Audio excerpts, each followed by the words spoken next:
In this episode, I want to talk a little bit about the gray card and the color checker. And both of these are very useful, but of course the gray card has mostly only one value or just black, gray and white on it. And the color checker is a little bit more useful for our needs when we want to create neutral textures. And that's of course the target here.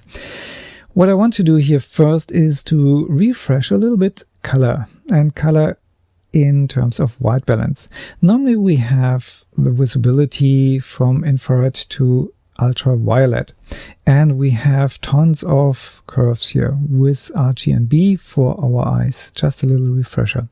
When we take the gray card, we take from the luminance values exactly the average and say this one has to be then white, and everything else in the light source is of course then balanced out. The truth is that we don't have just one line of white light. It's always a mixture in it, and that influences then of course the whole area. And we have mostly an area that gives us out of the mix then the light. We have examples of course when we go into some cities with vapor lights, where we have these orangey color, and these are very narrow banded light sources, and this gives them a very bad color reproduction when we shoot at night, for example. Anything else, when we have sunlight, which is our reference here, we have the whole range, and of course a little bit beyond, and there we have to deal with that light as well, because it can be broken down or it influences it, because it is just an electron, and when we have a digital camera it will influence the image as well. Just as a reminder, when we don't have an infrared cut filter in it, we can have some red tint in the blacks, for example. Anyway, this just as the one refresher. And of course we have to talk a little bit about the color that we can see, and these are the colors in the horseshoe diagram, and we have discussed of course the tri-primaries and the sRGB area, for example, that we have normally when we take images to the web or so. sRGB or Rec 709, which is pretty much the same, relatively minor differences. And inside of that field, here in this horseshoe diagram, we have this black body curve. And we have these kelvins on them. And so any change of white balance moves the whole area up and down, or left and right. And then we have another axis here, which gives us the green and the magenta direction. And so we have these two sliders in normal white balance areas, and we move our colors, and of course we hit sometimes then the borders here. And the clever color translation from one profile to the next, or color setting here, will help us here. Of course we can't see all the greens with our digital cameras and so on, and all the lilacs here and so on. Just a refresher to give you an idea where I'm coming from. Have a look to the white balance series. Okay, so what we want to do is normally to have a light source in a scene, otherwise we wouldn't see anything. We want to have an object that we want to capture, here perhaps a wall. So the sun is illuminating the wall, and then we have here a camera with a lens, just a little body. And this is then positioned so we have a nice view to the object, and we want to capture this. The light from the sun is bounced from the wall and goes into the camera. We know the light temperature that we have at that moment, do we? And we set this then up in the camera, and we get hopefully something neutral. Is it that simple? Not at all. Because first of all, we need to know this Kelvin value, and for that we can use a gray card that we put exactly in the middle area here, so we capture this light from the sun. And then when we see only the gray card in the camera, we can easily measure which color temperature is hitting the surface directly. And when I say directly, that's the first and big light source, of course. Then we have, of course, here the sky. And when we have something that occludes the sun, a tree, a cloud or whatever, the skylight comes into the play, and that's mostly bluish. And bluish means we have a blue tint, at least in the shadows, and when we have a lot of clouds in front of the sun, it tends to go more and more blue. So the gray card finally has to capture this as well. And then we have a mix, of course. Then we have here maybe just a forest. Huge green areas, which cast as well something into it. And then we have here maybe a big red building, and the sun is bouncing reddish light to the picture as well, but not always. And so we have a huge mixture here, and we have to try to find out what is going on. And that only with a gray card, I have my doubts with it. Take a histogram, for example. When we have here the blacks and here the whites, I simplify it here, and the histogram has here all these pixels, and maybe that's a standard here. So when we take the gray card, we get maybe here this area, and we balance this. And then we have no changes directly in the blacks and no changes in the whites.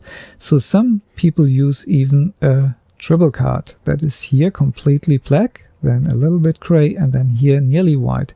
It's not always exactly totally black, totally gray, totally white. And the most reliable part is, of course, the gray part. The white could be blown out, and when we white balance on clipped values, we run into trouble. The black has always some reflectance, otherwise it would be just 0, 0, 0, and it would give us nothing. There's a little trick in some color charts. They have a hole inside of the card, and behind that is a little box, and inside of the box is everything velvet. So it's a light trap to give us really the absolute black point, and then there is a printed black beside, and we can decide how far these points are away. Okay, so this is also all refreshing here. And what I want to do here is, of course, give you an example. And first I go into something more or less natural. Before I go to our color chart, I want to give you here two images. This was a sunny day, and it looks a little bit coldish, right? And this here was a rainy day and totally cloudy, and it looks warm. Looks more like thunder and lightning here that comes, because then everything goes a little bit warmer. And back to the sun. This looks not really right, and we can do, of course, something. We can warm this up, and we say, yeah, that looks more like a sunny day, and this rainy day, that could be a little bit colder, and then I would believe it. This looks more correct. Of course, what is finally the right color temperature is not up to us to say, because our eyes are easily fooled. We have a certain expectation, we have a local adaptation to a scene, and we want to fit, of course, our perception into our real world. That means we trust it.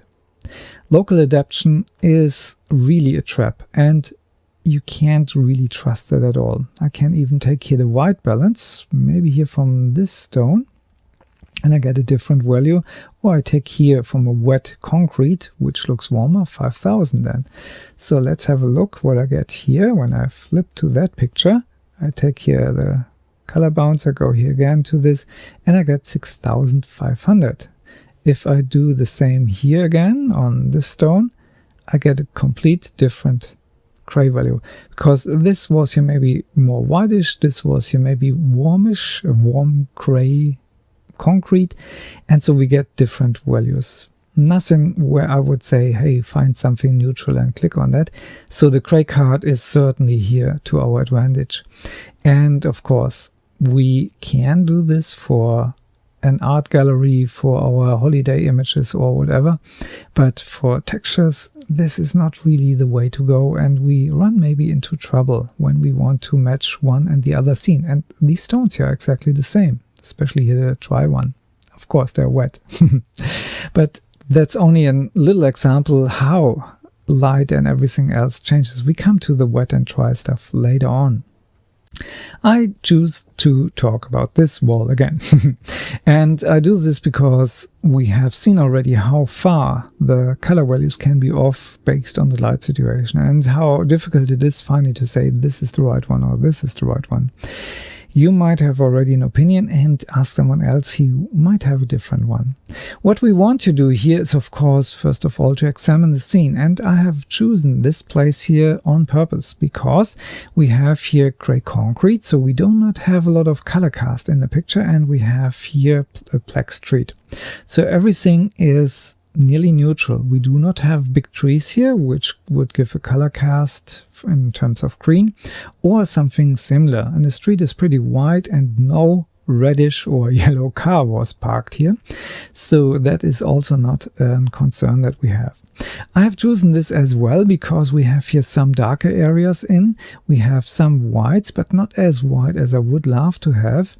But in the moment we have a bright sun shining on it, which I normally try to avoid based on the shadows that it casts. But if we have no other chance to do this, we had to set the white point exactly to these super illuminated areas, and then all the blacks are going down because we do not want to have rolled out or crashed blacks here. We want to have everything defined. That means we want to have a difference in each and every tone value. But in the moment we move these blacks here into the dark area of the image, we touch the noise floor. And the more noise is mixed into the blacks, the less dynamic it has and the less definition I have in the blacks. And when I finally put in Cinema 4D then light on this black area here, it doesn't really move. And I'll show you a little bit more about this in a second. First of all, what I want to do here is to give you an idea where we are in terms of the values, and have an eye on this row here. And when I go here to this dark patch, then we have 36, 36, 44, which means they are 8 units apart from each other in this measurement here. And when I stay with this and I go with the X-Rite, the producer of this Macbeth chart or color checker, as it is called these days, then these values shouldn't be apart more than 7 units. And 7 is then, of course, the maximum, not the wanted difference. So if they are the same, that's the main target here, of course. So then we go here to this value, and they look already a little bit worse. They are 12 units apart, not very nice. And here we have then finally our winner with 17 units apart, and it goes even worse, and so on. So these checker fields here, they are just gray or black and white if you like, and they should be the same for R, G and B, because otherwise we do not have a gray when we have too much red in it. For example, we have a warm gray. When we have too much blue in it, we have a cool gray. And we have to work against it. So the simple way that I see more than often, and which is maybe okay for some vacation images, is to use here curves. And I have done this here. And I used, while it was off, of course, not to influence anything, the dark or the black, the medium and the white or the bright checker here. And each time I went with the dark one in this field, with the medium gray in this field here. This is the 18% of in the old days we called it 50% gray in the old gamma days. And then here the white field would be that. This is, of course, as you have seen here, it's not 255, it's just a value. And I give you in a second the real values from the company. But in the moment I click here, click there, and with the third one click here, I get these curves here. They are all straight, so not really curves, but we call them all curves. And when I check this on, then I get an image like this.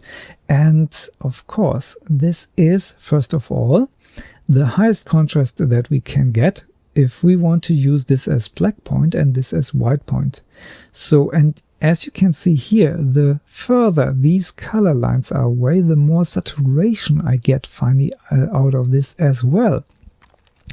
So the whole area here finally increases also the color values, the saturation goes up. This is maybe nice when we want to have a postcard or something like that we want to send to someone. But it's not nice for textures. And I'll show you in a second why I think that's really bad to do. And you might agree in an instant when I go here to this area, and maybe I'm a little bit too far out here. So have a look to this area here. I switch now off the filter or the curve, and now you can see here details again. When I switch it on, it's just black. Also here and also in this area here, everything is black, no details anymore. So now imagine you put this inside of Cinema 4D and you put a very bright light to this. Everything becomes brighter except everything that is 0, because when you put a light on 0, there will be no change except when you have a specular highlight on top of that, which makes it even worse in a dark area. In a shadow area, specular highlights, just because there is nothing that can have that specular highlight, looks really bad then. So the next part is then here. If you put light here to this area, you expect, of course, to see more details, not shadow all the time. Even if that here is already blown out, this stays here black. A huge contrast with no real need, because there's a lot of detail here, even in my one shot here. And if you have an HDRI shot from that, where you can get even these values here without noise, then it will look much more natural. And this is, of course, the theme here always. We have most of the time materials, when you just take this part here, that fits easily in an black to white range in an integer picture, for example.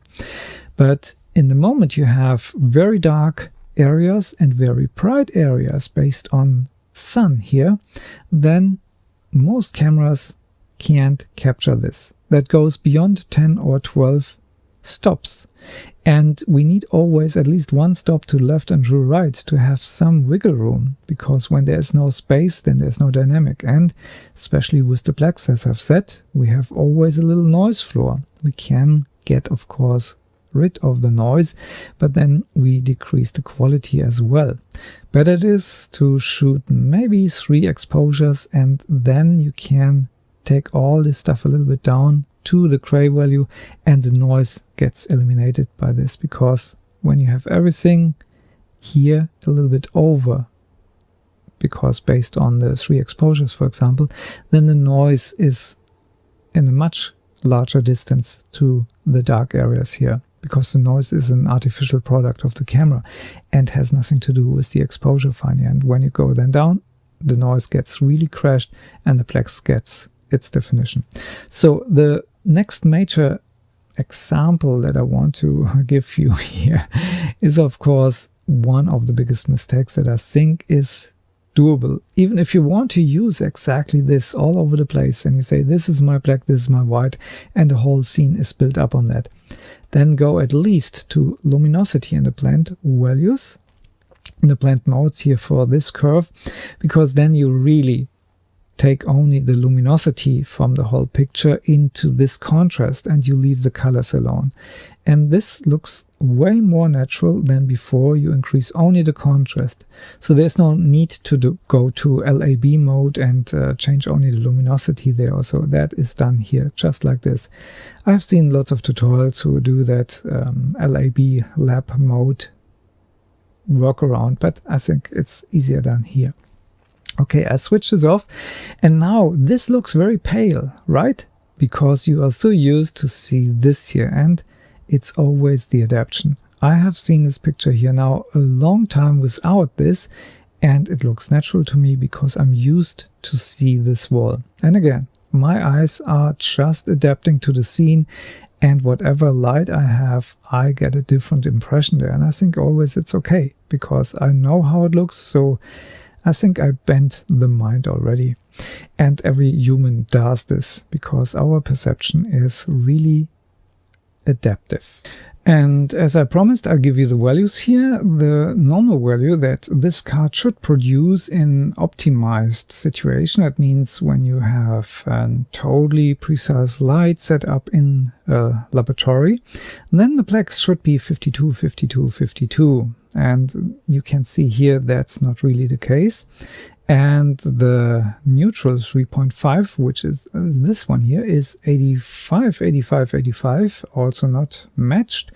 And the next one is 122, 122, 121, also here you can see we do not have matched this with this picture here. And the next one would be then 160, 160, 160, and we have 157, 166, 175. That's way off, but one match nearly. And then 200 all the time. And this comes also close, but the variety of values here is too large. And the last one is 243, 243, and 242. And the white is here also way off. So we have some work to do here if we want to get this really right. And I have done this here. And what I have done here is to go through the different curves here and adjust always the value that I need to do. And I have done this for green here. The green was a little bit low in that area, and I want to show you that here with the blue. And here is roughly the black value, or what we call black, and here's the white point for this. It's not really the top value, it's a little bit below, as I have told you the numbers. And so I have adjusted here this curve, and I stay here normal this time because we have adjusted also the color, and I wouldn't take now here anything away from that.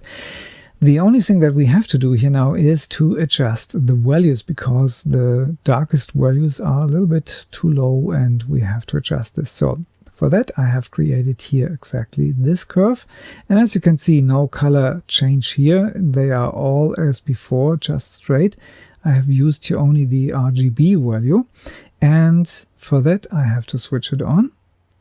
And this time I don't want to have any color change here, so the luminosity is again my friend. Yeah, and now we have something here that I haven't seen in my whole life, and I walk this area here since 7 years. This looks really washed out. It looks like someone has taken some mud water and washed it over it. And of course I can be wrong, but because I'm just a human with adaptive perception.